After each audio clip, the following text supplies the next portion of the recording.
Hi, my name is Dr. Anna Baranowski, and I want to introduce Dr. Randy Knipping, who's a medical doctor, and he's going to talk about an integrative approach. So this is in huge contrast to the times when you go to the doctor and you're basically told you've only got time for one problem, as if we're not a whole human being, but rather just one piece.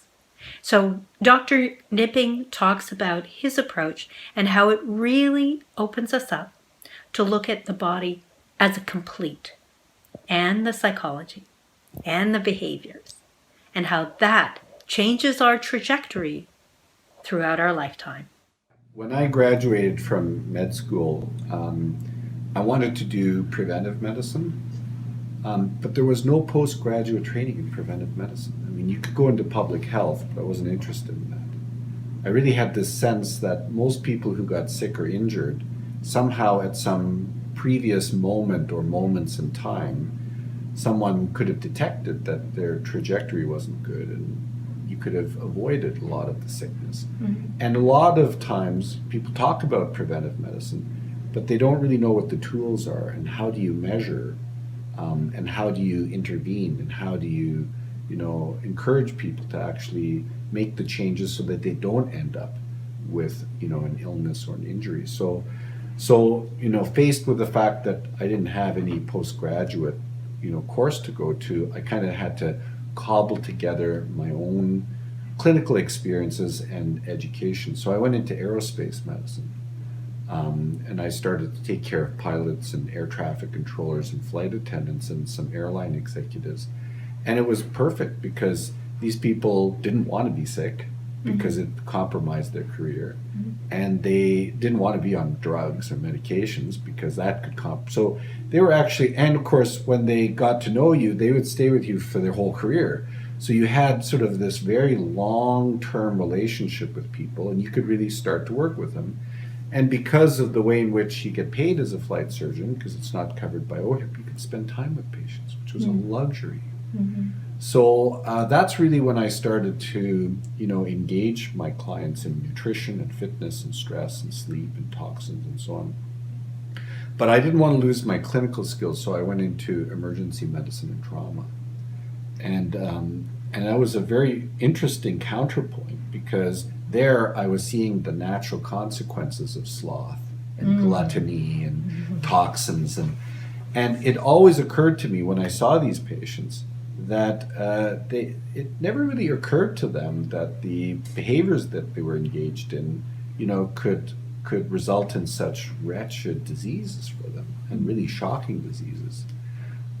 So that really informed my preventive practice because I started to get this rich sense of the consequences of these behaviors and was able to sort of tap into that, not in a kind of a fear-based, but more in a kind of, well, these are real outcomes that can happen. Mm-hmm. So at the same time, pilots, they experience the same mental health issues that anybody else does. They're not, just because they fly an aircraft doesn't make them immune to anything. So they have anxiety, they have depression, they have alcohol, they have drugs, they have relationship problems, they get post-traumatic stress, and all of the above in a few selected cases. And where do they turn to when they need care? They come to the flight surgeon first, because they know that they're going to get enough time. And so I realized that I needed to develop psychological skills. So I went back to the Center for Addiction Mental Health and spent 2 years training as a cognitive behavioral psychotherapist. And I had a long background in meditation. I started meditating when I was quite young. And so I kept developing that skill. And so, in fact, the very first time I opened up my clinic, I taught my first meditation class in 1986. But I didn't call it meditation. You know why? At that time, it was not cool. And no one would show up. So my very first course, I called it a cognitive simulator training, right? Because pilots were familiar working in simulators. Cognition means mind, and training.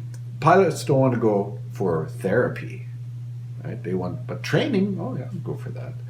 And of course, it was a hit. But typically, 1 or 2 weeks in, one of the pilots would put their hands up and say, "Doc, is this meditation?" And I'd say, "Yeah." But they were cool with it because they already had an experience with it. Yeah. And so this is really when I began to realize that, healthcare really needs to begin to creatively adapt to what patients need.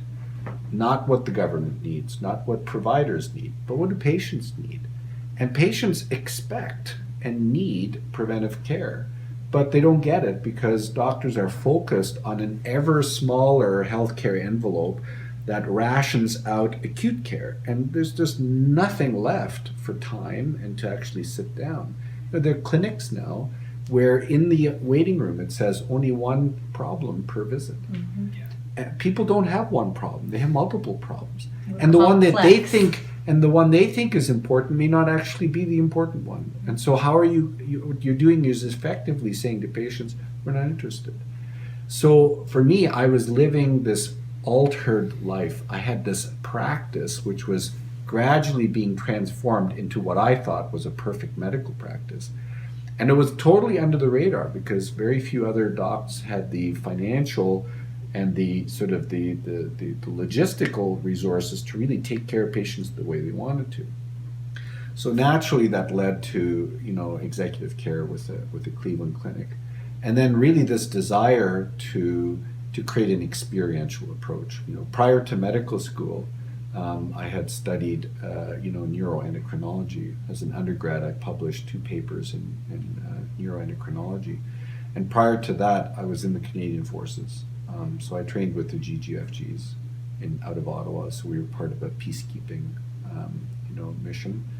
And I was an outward bound instructor teaching rock climbing to all kinds of people, including one of the first women recovering from breast cancer, and an executive course from Vancouver.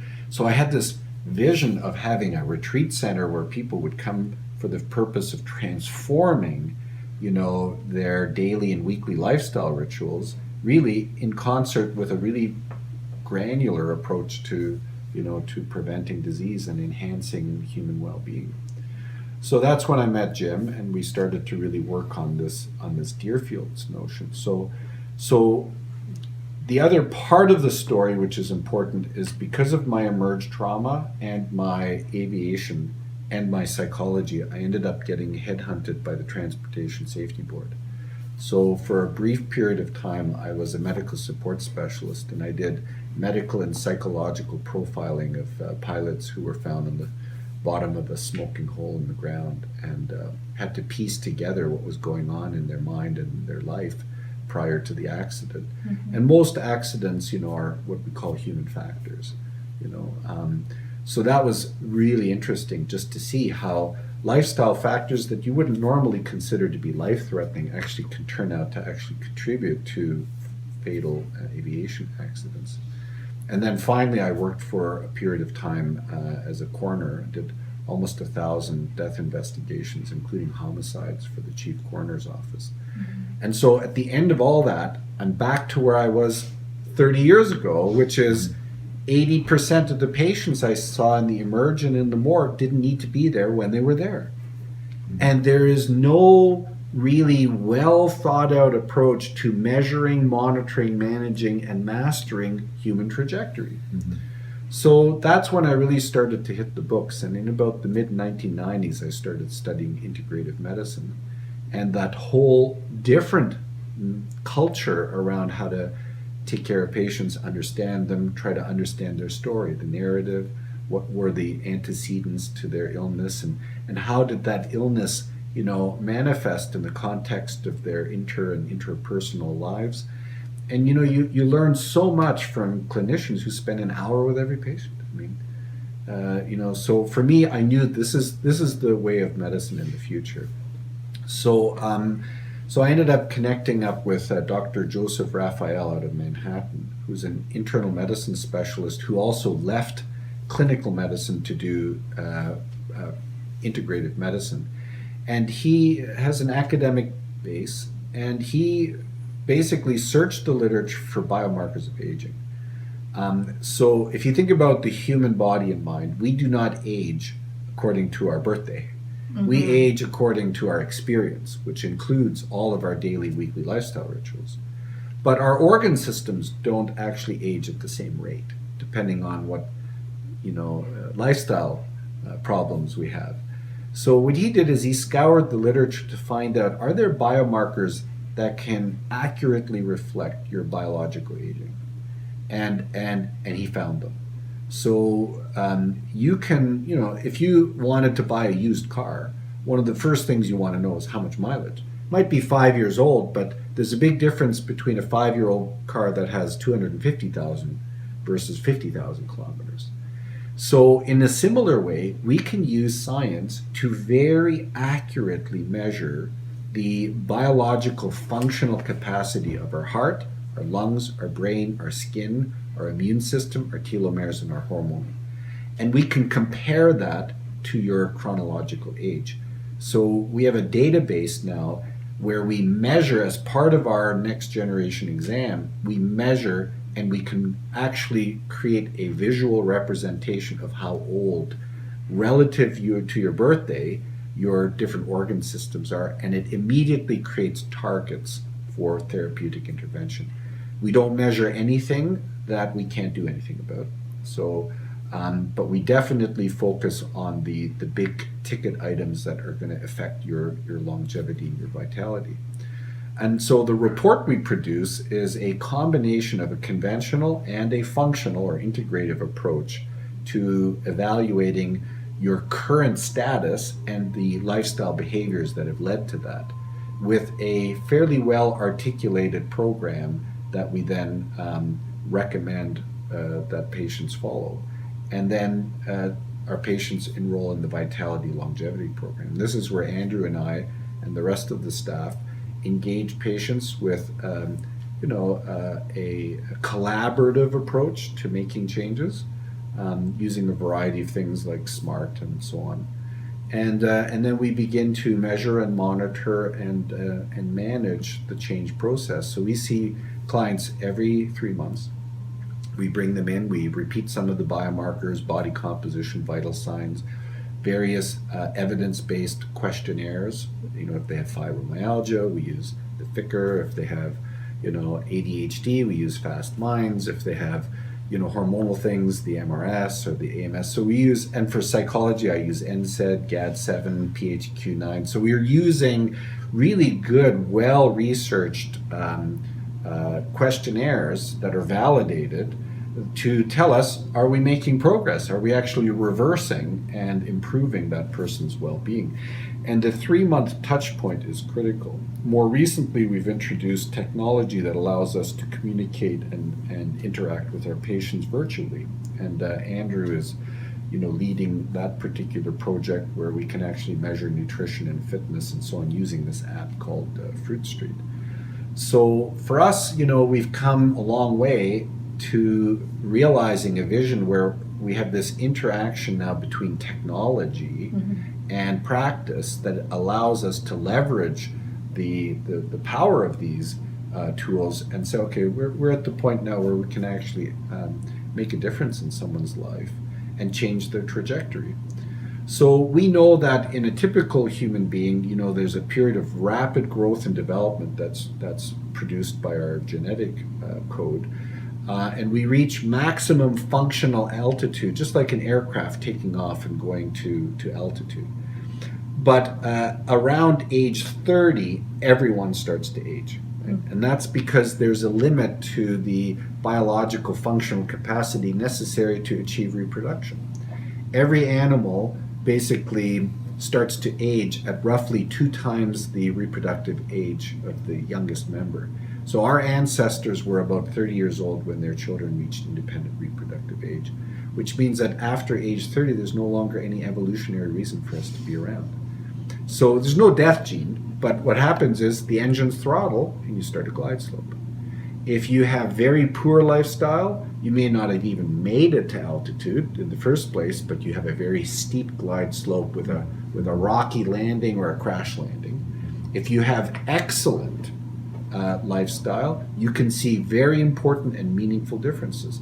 The average Canadian spends 10 years of their life sick and infirm before they die. That's average. Optimally, if you eat healthy, exercise, sleep well, avoid stress, maintain minimal toxins, turns out that you can decrease the sickness period by about 6 years. Now, you only live a few years, but your health span will increase disproportionate to your lifespan. So what we now know is we can compress morbidity up against a finite lifespan, which basically makes chronic disease disappear from the public register.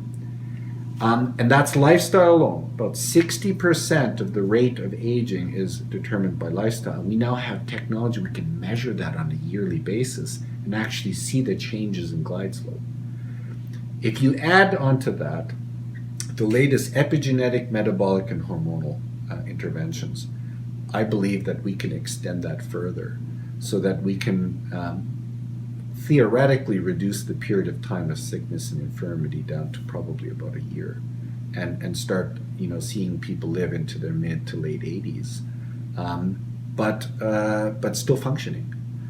So so we're at the point now where we're doing this with clients, and and the final step is to do it instead of doing it individually, but to do it with couples and to do it in relatively small groups, where the lifestyle behaviors are learned experientially, not just on a one-on-one basis. So for us, it really makes sense now for the retreat center, to cultivate the necessary resources so people can come and they can immediately translate the recommendations into food that tastes good, exercise that is efficient, meditation that works, detoxification where you replace the smoking behavior with something that works better than smoking. So there's all these sort of rich approaches which will make so much more sense when people do it in a group, or in a family or in a couple, so that in a nutshell is kind of where we're at. For more Ask Dr. Anna videos and information about post-traumatic growth and recovery, subscribe and like our YouTube videos at What is PTSD, or join us at previous video episodes in our playlist Ask Dr. Anna from the Traumatology Institute team.